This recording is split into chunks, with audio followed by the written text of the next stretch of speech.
कुछ time bye कर लें प्लान बनाने के लिए। तो ये अपने डिप्लोमेटिक चैनल्स का यूज करके मैसेज भिजवाते हैं कि हम आपकी सारी शर्तें मानने के लिए रेडी हैं, लेकिन इतने सारे प्रिजनर्स हैं और कई कई अलग अलग कंट्रीज में हैं, तो इनको छुड़ा के इकट्ठा करके आपके पास लाने के लिए 2 से 3 दिन चाहिए होंगे। अब इसी टाइम पे एक कोइंसिडेंस ये भी था कि ईदी अमीन जो था इसको OAU की चेयरमैनशिप हैंडओवर करने के लिए मॉरिशस जाना था, तो ये भी चाहता था कि थोड़ा टाइम एक्सटेंड हो जाएगा तो उसके लिए अच्छा रहेगा। तो मल्टीपल डिस्कशन के बाद बात बन जाती है और डेट को 4 जुलाई दिन में 2 बजे के लिए एक्सटेंड कर दिया जाता है और कहा जाता है कि अगर 4 जुलाई को 2 बजे तक आपने हैंडओवर नहीं किए, उनकी डिमांड नहीं पूरी की, तो जितने पैसेंजर्स हैं इनको मार दिया जाएगा। तो ईदी अमीन बाकायदा मीडिया के सामने आता है और प्रॉपर अनाउंसमेंट करता है और कहता है कि देखो मैंने पहले भी कुछ पैसेंजर्स थे उनको पेरिस भिजवा दिया, उनको मैंने ही छुड़वाया बात करके, और दोबारा से मैंने बात करके डेट एक्सटेंड करा ली है। तो इसको लेके भी ईदी अमीन की तारीफ होती है। अब ये जो टाइम मिला था, इनकी जो इंटेलिजेंस गैदरिंग टीम थी, इनके पास एक इन्फो आती है कि एक इजराइल कंस्ट्रक्शन कंपनी थी सोलेल बोने।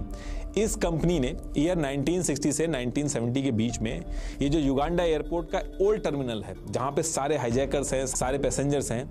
इसी कंपनी ने बनाया है। तो तुरंत ये इस इजरायली कंपनी को बुलाते हैं, इनसे एक्चुअल लेआउट, टर्मिनल का design, entry exit point, room, corridor, सब कुछ इंच बाय इंच इनको पता चल जाता है। और जो पेरिस में पैसेंजर्स थे जो रिलीज हुए थे, उनसे भी सारी चीजें मैच करके ये लोग एक एक्चुअल मॉडल बना लेते हैं ताकि ऑपरेशन एग्जीक्यूट करा जा सके।